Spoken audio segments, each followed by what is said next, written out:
सबसे बड़ी बात मैं आपको बताता हूँ, इज़्ज़त और ज़िल्लत का मालिक रब है, अल्लाह देता है। और अल्लाह ने बहुत इज़्ज़त से नवाजा है मौलाना सालिम चतुर्वेदी साहब को। और राशिद के अंदर लोगों ने पार्टी से बहुत मायूसी खाई है और बहुत मायूसी के साथ जो है कि वो लोग MIM को छोड़ करके लोग जा रहे हैं। मुझे ऐसा लगता है कि MIM को दिमक की तरह खा जाएगा और अंदर से खोखला कर देगा। कहता हूँ कि मैं MCT चुनाव में, दिल्ली MCT चुनाव में काफ़ी जगह पर मैं मेहनत किया उस पार्टी के लिए और काफ़ी जगह स्टार प्रचार के तौर पर मैंने काम किया है। यहाँ पर काफ़ी जगह मेरी जाना होता है, तो मैंने बहुत जगह पर इन सब चीज़ों को देखा है कि कुछ दीमक की तरह जब पार्टी में आते हैं और वो खाने का काम करते हैं तो पार्टी ऐसा लगता है कि अगर यही रवैया MIM का अगर बिहार के साथ रहा, बिहार के जनता के साथ रहा, तो मुझे लगता है कि जिस पार्टी को उन्हें इस पार्टी को ज़्यादा तरजीह दी है, जिस बुनियाद पर यहाँ तक पहुँची है, और जिस दिन उलमाए इकराम जो इस पार्टी को छोड़ने का काम करेगा तो MIM कहीं कभी नहीं रहेगा। फिर आपकी क़यादत ऐसे लोगों लिए काम करती है तो क्या उसके लिए हमारे उलमाए इकराम, आप कहते हैं हमारे उलमाए इकराम की कोई रिस्पेक्ट नहीं है उसमें, आप ऐसे लोगों को, चोरों को टिकट देने का काम करेंगे?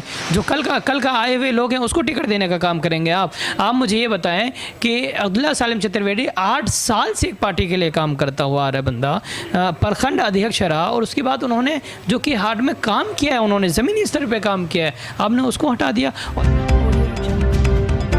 दोस्तों, भारत लाइव न्यूज़ में आप सभी का स्वागत है। मैं हूं असरार हयात और आप देख रहे हैं भारत लाइव न्यूज़। जी हाँ दोस्तों, इस वक्त मौजूद हैं हम अररिया विधानसभा में और हमारे साथ जो है हाफिज़ शादाब साहब हैं, जो AIMIM के खास कार्यकर्ता हैं और अपनी बातों को रखते हैं और काफ़ी सक्रिय रहते हैं। लेकिन बात करेंगे हम राशिद अनवर साहब, जो कि सक्रिय साथी रहे और भावी प्रत्याशी भी थे, लेकिन उनकी टिकट कटने के बाद से अररिया सीट पर भी काफ़ी तरह की बातें और चर्चाएं चल रही हैं। तो उन्हीं बातों पर बातचीत करेंगे। हमारे साथ हाफिज़ शादाब साहब हैं, जानने की कोशिश करेंगे। शादाब साहब, आपका इस्तकबाल है हमारे यूट्यूब चैनल। जी, बहुत बहुत शुक्रिया आपका चैनल पर आप हमारे पास आए, बहुत बहुत शुक्रिया। शादाब साहब, ये जानने की कोशिश करूँगा, राशिद अनवर साहब काफ़ी भावुक हो रहे हैं, इसको कैसे देखते हैं? जी, भावुक हो रहे हैं क्योंकि उनके दिलों में काफ़ी दर्द है। पार्टी को लेकर के उन्होंने काफ़ी मेहनत की है, 11 साल से पार्टी को काम कर रहे हैं। उसमें जो है कि हर एतबार से उन्होंने लोगों की मदद की है और ज़मीनी स्तर पे उन्होंने काम किया है। एक बंजर ज़मीन को उन्होंने जो है कि हरियाली बनाया है, तो जनाब राशिद अनवर साहब है। और मैं इसलिए कह रहा हूँ क्योंकि मैं उस बंदे को 11 साल से देख रहा हूँ, एक मेहनत कर रहे हैं MIM को लेकर के और ऐसी क़यादत को खड़ा करने का काम किया है जो कि अररिया में नामो निशान नहीं है MIM का, और अररिया में नामो निशान लाने वाले MIM से राशिद अनवर साहब हैं। और आज जो है कि ऐसे स्थिति में उसको जो है कि आपने टिकट काट देते हैं, तो भाई एक बात बताएं, एक घर में जो है कि इतने समय से लोग मेहनत कर रहा हो और उस मेहनत को फल खाने की और फल लेने की बात आती है कि जब हम इस फल को जब हम हासिल करेंगे और उसके बाद जनते तक हम जा कर के उसके जो हमने परेशानियां देखी है 11 साल के अंदर, हम उस जनते के पास जाएंगे उस फल को लेकर के, गली खरंजे और जो भी काम होता है विधायक के फंड में वो कराने की जब बारी आती है तो आप उनको जो है कि टिकट काट देते हैं, किसी और को टिकट देते हैं जो कि उस पॉलिटिकल पार्टी से कोई मेंबरशिप नहीं होता लेता है। कोई पैराशूट लेके आते हैं, हेलीकॉप्टर की तरह उड़ के आते हैं। हेलीकॉप्टर वालों के पास तुम्हें पता ही भाई साहब कितने पैसे होते हैं, पैसे की बुनियाद पे टिकट देने का काम करती है। तो मैं समझता हूँ कि ये बहुत गलत है और ऐसा नहीं होना चाहिए।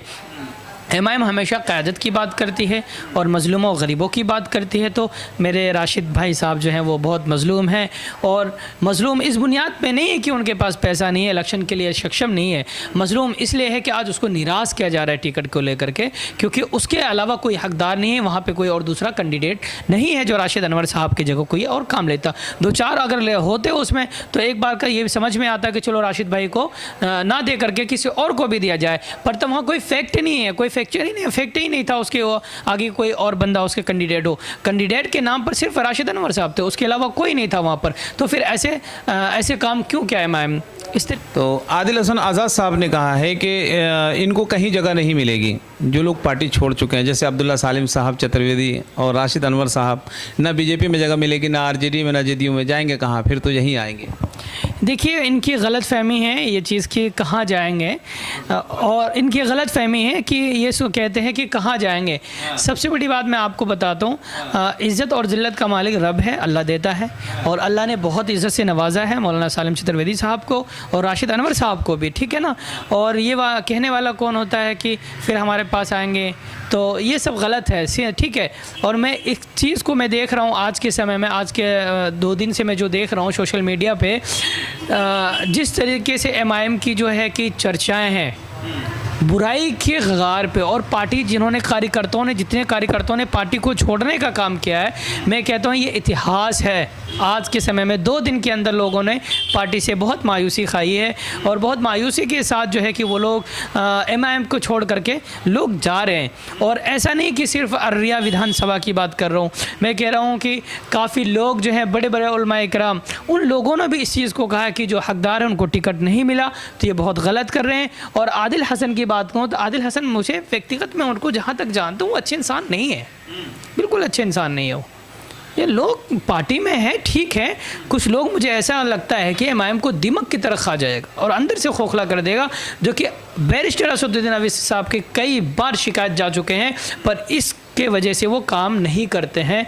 मैं कहता हूँ कि मैं MCT चुनाव में, दिल्ली MCT चुनाव में काफ़ी जगह पर मैं मेहनत किया हूँ उस पार्टी के लिए, और काफ़ी जगह स्टार प्रचार के तौर पर मैंने काम किया है यहाँ पर, और काफ़ी जगह मुझे जाना होता है। उखला के अंदर जो है कि काम किया मैंने, काफ़ी जगह मेरी जाना होता है, तो मैंने बहुत जगह पर इन सब चीज़ों को देखा है कि कुछ दीमक की तरह जब पार्टी में आते हैं और वो खाने का काम करते हैं तो पार्टी ख़त्म हो जाती है। और मुझे ऐसा लगता है कि अगर यही रवैया MIM का अगर बिहार के साथ रहा, बिहार के जनता के साथ रहा, तो मुझे लगता है कि जिस पार्टी को MIM ने, उलमाओं ने इस पार्टी को ज़्यादा तरजीह दी है, जिस बुनियाद पे यहाँ तक पहुँची है, और जिस दिन उलमा इकराम जो इस पार्टी को छोड़ने का काम करेगा तो MIM को अररिया और जो कि हाट विधानसभा में कुछ वैसा हो सकता है क्या, नुकसान उठाना पड़ सकता है क्या? भारी नुकसान उठाना पड़ेगा, और ये नुकसान जो है ना, मुझे लगता है कि अख्तुल ईमान को भी ना उठाना पड़ेगा। मैं इसमें फैक्ट बात बता रहा हूँ। फैक्ट बात ये है कि जो सुरजापुरी बिरादरी से अख्तुल ईमान साहब आते हैं, और कुल्हिया बिरादरी से, वहाँ पे बहुत सारे, कुल्हिया बिरादरी से बहुत सारे जो है कि वहाँ के जनता आते हैं, डिवाइड होता है आधा आधा में। और मौलाना के चाहने वाले जो हैं कि अपने बिरादरी को हर जगह पहले पकड़ने का काम करता है, चाहे वो कोई भी हो। तो मौलाना के मीडिया पे मैं देखता हूँ तो लोगों ने यही कह रहे हैं कि भाई अख्तुल ईमान को यहाँ से हराना है। तो खैर ये हार जीत तो रब के आगे है, हाथ में है, बट मैं यही कहूँगा कि अगर ऐसा ही काम करें तो फिर तो जाहिर सी बात है बिरादरी वाली बात आ जाएगी, फिर कौम वाली बात आ जाएगी। मुखिया मुर्शिद साहब तो कुल्हिया बिरादरी से आते हैं ना? नहीं, मुर्शिद मुदिया कुल्हिया बिरादरी से आते हैं, और एक ऐसे इंसान को देंगे जो कि इमामों को जो है कि घसीट को मारते हैं, उलमा इकराम की ना कदरी ना अहली करते हैं। आप ऐसे लोगों को टिकट देने का काम करेंगे? आपकी क़यादत ऐसे लोगों के लिए काम करती है, तो क्या उसके लिए हमारे उलमा इकराम, आप कहते हैं हमारे उलमा इकराम की कोई रिस्पेक्ट नहीं है उसमें, आप ऐसे लोगों को, चोरों को टिकट देने का काम करेंगे? जो कल का आए हुए लोग हैं उसको टिकट देने का काम करेंगे आप मुझे ये बताएं कि अब्दुल्ला सालिम चतुर्वेदी 8 साल से एक पार्टी के लिए काम करता हुआ आ रहा है बंदा, प्रखंड अध्यक्ष रहा, और उसके बाद उन्होंने जो कि हाट में काम किया है, उन्होंने ज़मीनी स्तर पे काम किया है, आपने उसको हटा दिया। और एक चीज़ आपने कहा कि आदिल हसन ने एक बात को कहा कि हमारे मालेगांव से मुफ्ती इस्माइल साहब हैं जो कि हमारी पार्टी में बहुत बड़े आलिम दीन है। मैं बिल्कुल उस चीज़ के सहमत करता हूँ कि आपके पार्टी में मुफ्ती इस्माइल साहब मालेगांव के एक विधायक हैं, पर उससे पहले वो कांग्रेस में थे, फिर आपके पास आए हैं वो, ठीक है ना, कांग्रेस में रहे, फिर आपके पास आए हैं। तो मैं यही कहूँगा कि आप उनकी मजबूरी के तहत उनके रिस्पेक्ट कर रहे हैं। अगर जिस दिन बात आएगी और कहीं का, तो उन्हें भी आप नहीं छोड़ेंगे, मुझे यहाँ तक यकीन है। क्योंकि आप लोग जो है ना, उलमाओं की रिस्पेक्ट इज़्ज़त नहीं करते हैं, सिर्फ जो बोलते हैं ना कैमरा के सामने सिर्फ वही होता है, बाकी बैक से आप लोग बहुत। तो क्या लगता है कि राशिद अनवर साहब जो है कि निर्दलीय चुनाव लड़ेंगे? कुछ है खबर है? अभी तो बात चल रही है, देखिए आज भी मीटिंग हुई थी हमारी, और बाकी देखते हैं आगे, और जैसे भी अपडेट होगा इंशाल्लाह आपको बता दिया जाएगा।